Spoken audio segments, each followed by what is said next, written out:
right, this is just your average beach day. Nothing really remarkable about this, but it does lead me into my next statement. You're looking at a time lapse over 2 hours along the Oregon coast from the Chinook Winds Casino Resort camera.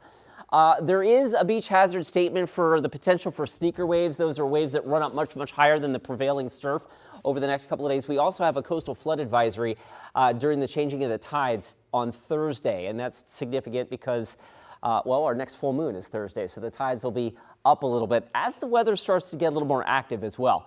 Today, cloudy. Up in the West Hills, it looks like we may even be squeezing out a little mist from that low cloud deck, but I think generally we're holding off on rain until tomorrow, maybe the wee hours of tomorrow, but certainly rain back in the forecast on Thursday, periods of light rain, and then into the weekend, rainy. Not all hours of every day. There will be some breaks, but on the whole, between Thursday and Sunday, we may look at anywhere from an inch to maybe as much as 2 inches of rain up and down the I-5 corridor, depending on who gets stuck under the heaviest rain bands for the longest.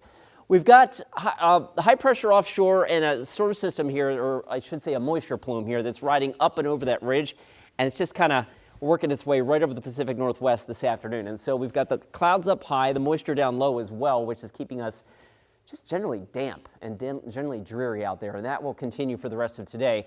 And then as I roll the clock into tomorrow, here comes the rain. It develops. It may very well wind up coming in earlier than 5 o'clock, but the point is it's generally a light, gentle rain on and off, mostly on throughout much of the day on Thursday.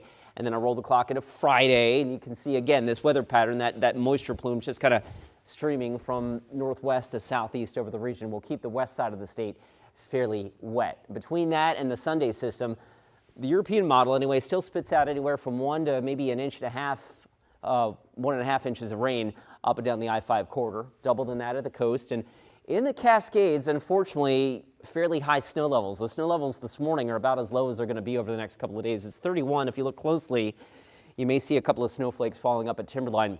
Snow levels this weekend are going to rise up to about 6,000 to 7,000 feet, even as the moisture plume increases. This looks like, by the way, this is Futurecast on Sunday. That looks like the wettest day of our 7-day forecast. That may be the day where we get, the 3/4 of an inch of rain if things set up exactly as they look right now.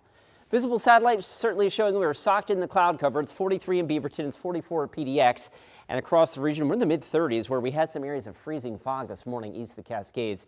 You can see hour by hour the temperatures here in Portland not going very far. 46 maybe today, 40 for an overnight low, and then rain likely tomorrow. Rain, maybe a break in the rain with just periodic showers on Friday, on and off wet Saturday, and then I think Sunday is going to be another fairly wet day. But in any event, that's 5 days of rain in my 7-day forecast, which sounds about right for December. Just Stephanie. A tiny little bit of sun there for us on Monday. One sun break. Thanks, Chris.